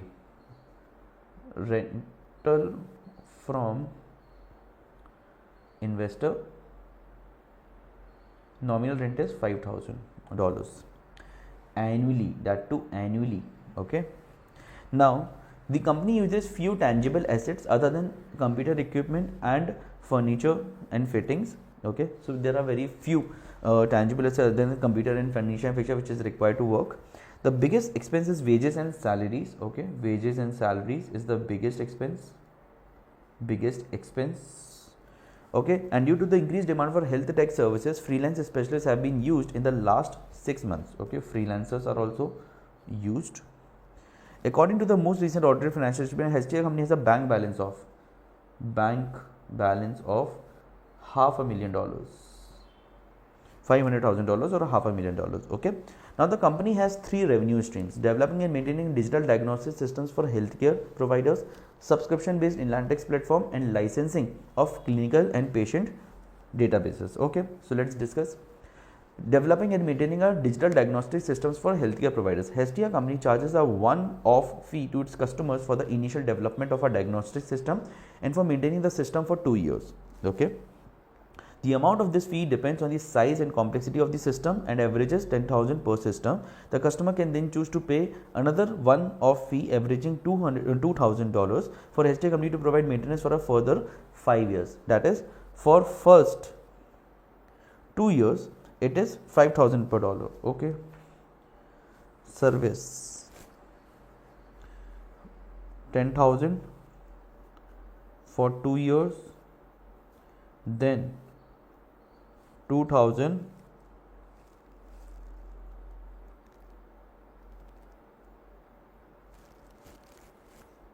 for further 5 years. Okay, that is important. Okay, now subscription based analytics platform. HTA company has also developed a subscription based analytics platform on which it provides access to clinical research material and health data analytics for healthcare professionals. Customers pay an annual fee $250, which gives them unlimited access to the platform. This accounts for approximately 30% of HTA company's total revenue. 30% of HTA company's total revenue. This is 30%. Okay, this is also big. Now, licensing of clinical and patient databases. So the company has built up several patient and clinical databases which are licensed for a fee to research organizations and pharmaceutical companies. This is the smallest revenue stream, accounting for approximately 20%. Data sale. This is actually data selling only, right? So this accounts for 20%. Okay. Now, aerial companies extracts from audited financial statements. Let's see. Okay, so this is for year ended 30th September 25, 24, 23, 22. Okay, we can see the revenue is increasing greatly. Operating expenses are also increasing along with it. Okay, operating profit or loss is increasing. Operating profit is increasing. Okay, interest expenses is similar. Profit or loss before income taxes is also increasing. That's good. Income taxes is also increasing with the increase in profit, and profit after tax is also increasing. That's good. Now the requirements. Okay, firms like Merida company are increasingly being asked to provide assurance on sustainability, environmental and governance information. The IAASB has issued an exposure draft of proposed international standards on sustainability assurance, that is 5000 ED 5000 exposure draft is there, right, which aims to provide a framework and general requirements for sustainability assurance engagements. Okay, the standard will apply to sustainability information prepared under multiple frameworks and is also profession agnostic. What is this profession agnostic? Profession agnostic as in it will allow more professionals to enter into the space with their diverse skills. Okay, discuss the significance of ED 5000 being applicable to information prepared under multiple sustainability reporting frameworks and the importance of it being professional agnostic. Let's read the question again. Discuss the significance of ED 5000 being applicable to information prepared under multiple sustainability reporting frameworks. That is, multiple frameworks of sustainability information is there, and how ED 5000 is significant to their applicability. Okay, that is one thing. And point B is using the information in exhibits 1, 2 and 3, identify and explain the matters which you would focus on in your due diligence review and recommend the additional work which you will need to perform your work. So for this requirement, we'll have to particularly go for the information which is there for the target company. Okay, so now let's start answering. The questions are pretty clear. Oh, by chance I have clicked that. No. Review not attempted. Yes, this one, right? Oh. I have to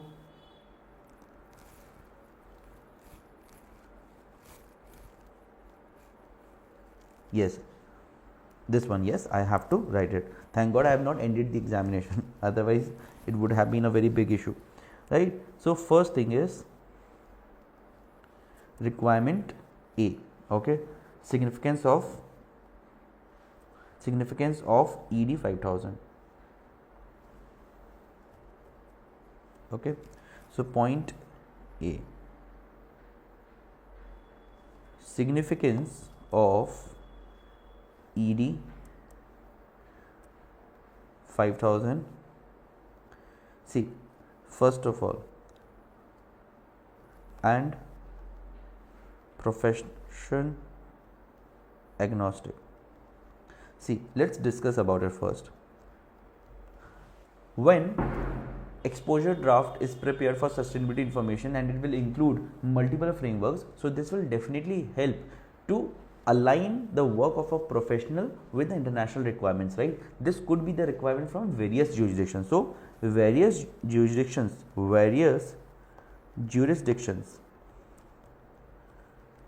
could work together and frame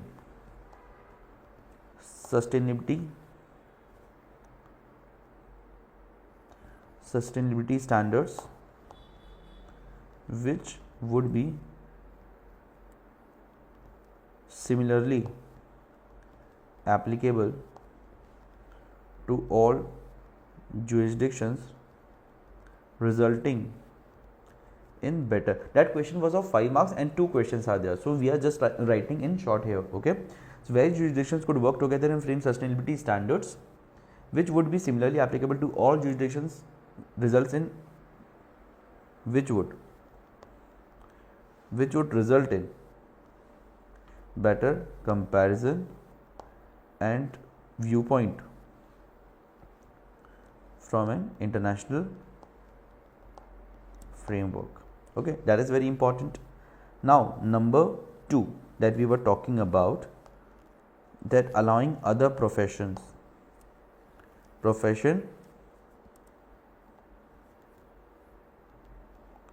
agnostic. Okay, so this is majorly about that sustainability, or let me reframe,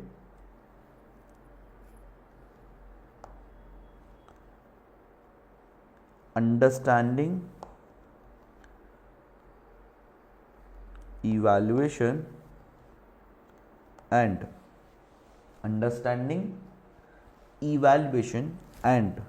compliance of sustainability standards might require application of various skills other than accounting and auditing. Example: carbon emissions, waste. Oh, I think it has been written at a different place. It should be written here. So let's see if I am able to select it.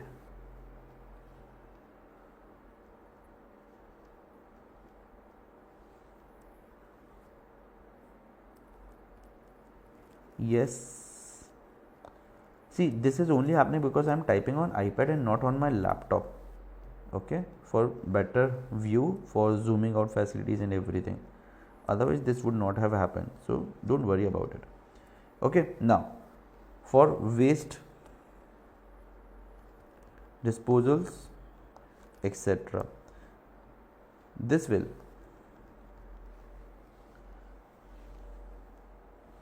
good afternoon. This will further enhance the quality and value addition of the sustainability reporting.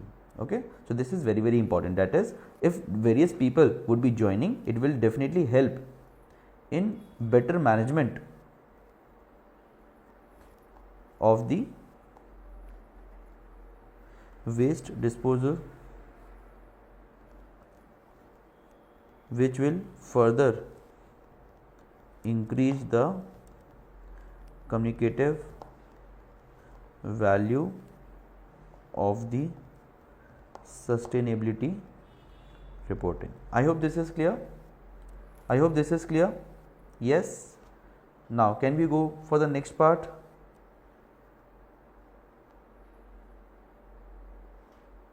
Now can we go for the next part, which is part B? Yes, we can go for the part B. Okay, what is the question in part B? What is the question in part B?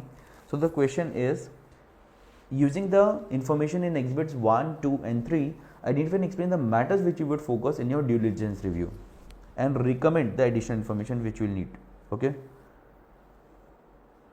matters to focus on during due diligence review and further information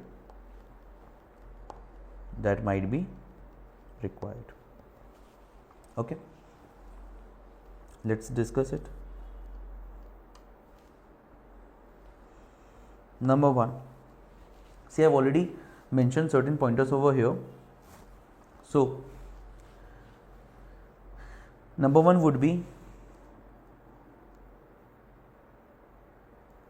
professional accountant. Okay, in this case I would be calling them as PA for short notes. Do not use it in the examination. Okay, professional accountant should obtain the funding document and evaluate the shareholding pattern to determine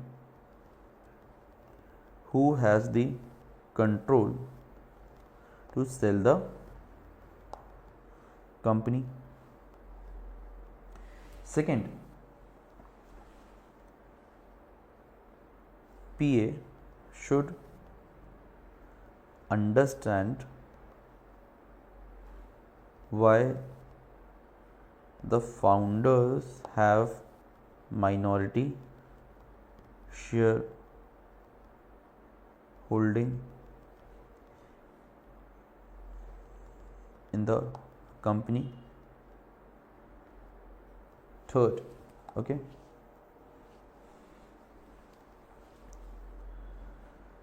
since the company has 50 employees, since the company has 50 employees and no significant rentals have been paid so far,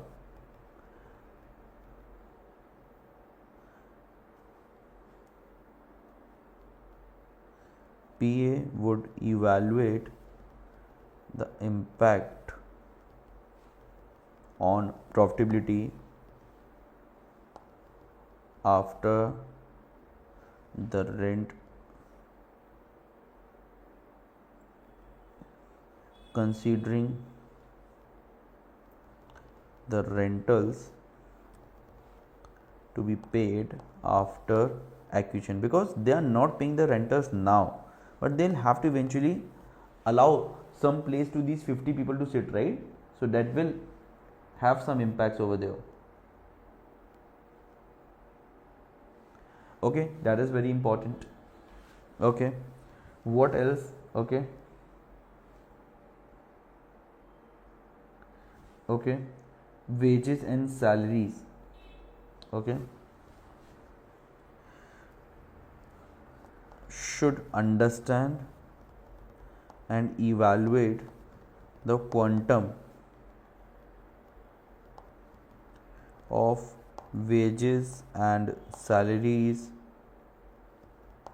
and should understand if it would have negative impact on profitability or would make the acquisition undesirable. Right, that is important. Now the fifth one, okay, this is working. Okay, I'm not framing the technical sentences of now, I'm just writing the points. We will add the technical aspects to it if required. Okay, hiring of freelancers should be reviewed for objectivity and competence of the freelancers. Okay, that is one thing that is very, very important. Then bank balance of rupees. These are driven by not rupees, dollars. 500,000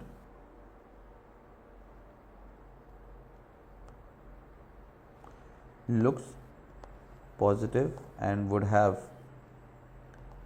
positive impact over the company. Okay, this is very, very important. Now let's go through the extracted audited financial statements. Okay, so there's no cash or bank balance that is mentioned over here, otherwise we would have seen it. The company information, let's see. Okay, let's read again and see if there would be any other further thing that we should mention under the review part. Okay, now Hestia company was established 4 years ago by two university graduates, Tiana and Adam, who secured funds from a venture capital company, Apollo Ventures, to set up the business. Tiana and Adam created a new type of digital health platform interface which has proven extremely popular and led to the company growing rapidly with a strong reputation. They continue to innovate and have won awards. Okay, so one thing would be non-compete, whether they will be able to sign non-compete as per the required thing, because if they continue to innovate, they might be a threat for our company for some number of years at least. Both have a minority shareholding. HT company employs 50 people. This we have taken care of. Nominal rent we have taken care of. The company uses tangible assets other than computer equipment and fixtures and fittings. The biggest expenses wages and salaries. Okay, freelancer specialists have been used in the last 6 months. According to the most recent, freelancers to full time can we convert. Okay, HTA company has a bank balance of $500,000. The company has 3 revenue streams: developing and maintaining digital diagnostic systems for healthcare. Let's first of all write these points. Okay, the seventh point. The seventh point is that whether the sellers of the company is ready and willing to sign non-compete to protect the acquirer from harm from competition, as they are innovative, right? So if they do not work in this industry, then our company could be protected. Second, whether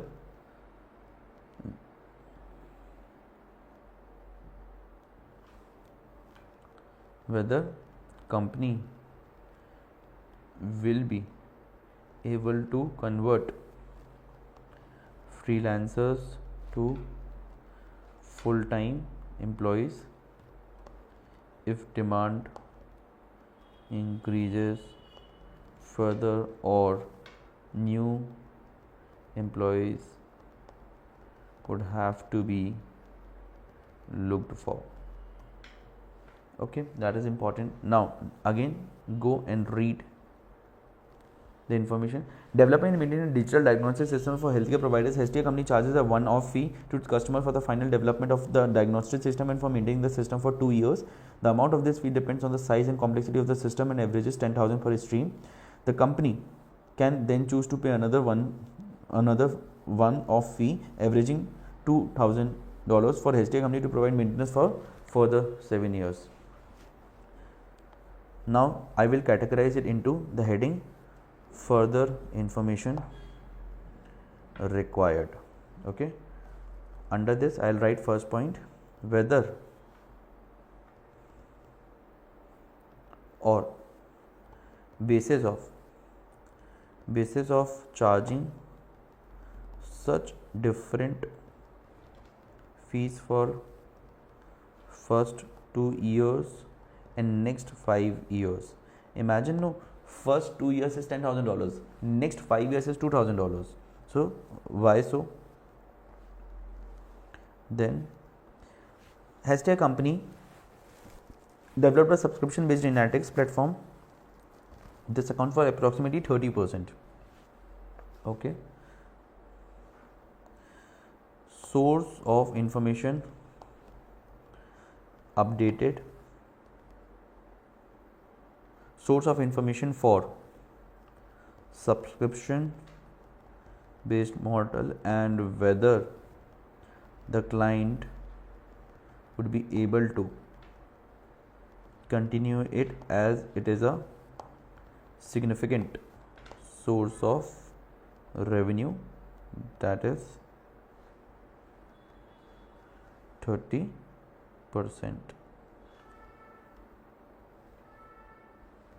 Okay, and finally let's read the last one also. Licensing of clinical and patient. The company has built up several patients and clinical databases which are licensed for a fee to research organization, whether it is allowed in the jurisdiction, whether it is allowed in the jurisdiction to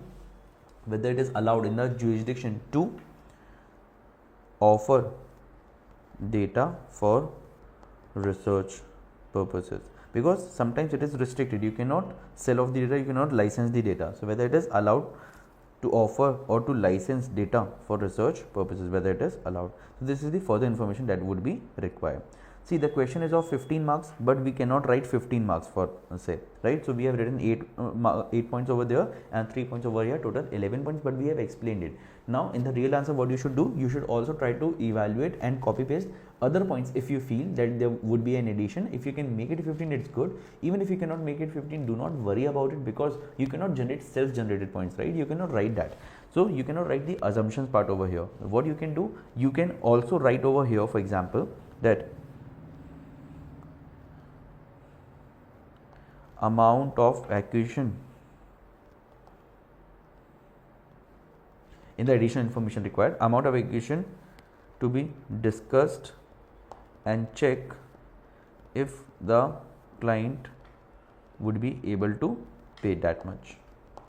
But this is very important to understand that here what we need to do is we need to write the points that are already available in the question, and we do not need to frame our own answers over here. We cannot frame our own assumptions over here. Whatever are the information that are presented in this question, it has also mentioned that what further information you could require, so that could also be part of this. Okay, but other than that, nothing. You cannot do anything which would make you believe that you have framed the answer, which could make the examiner believe that you have framed the answer on your own information without any reference to the case study. You cannot do so. So if you feel that any other points are there, then you can write that also. Otherwise, this should be your answer. With this, we have completed all the questions, all 3 questions we have completed, 100 marks paper we have completed. Now what you can do, if you like the solution, please like this video, please comment if you have any queries, and please feel free to discuss with me on my Telegram channel also. My Telegram channel is ACCA with CA Supreet Agrawal. My YouTube channel is ACCA with CA Supreet Agrawal, and I am also available on Instagram by the same name, ACCA with CA Supreet Agrawal. So whatever you want to discuss, please feel free to discuss with me. All the very best for your examination, and do let me know if you face any queries. Thank you so much. Once you have your result which says pass, please feel free to let me know. Okay, so thank you so much.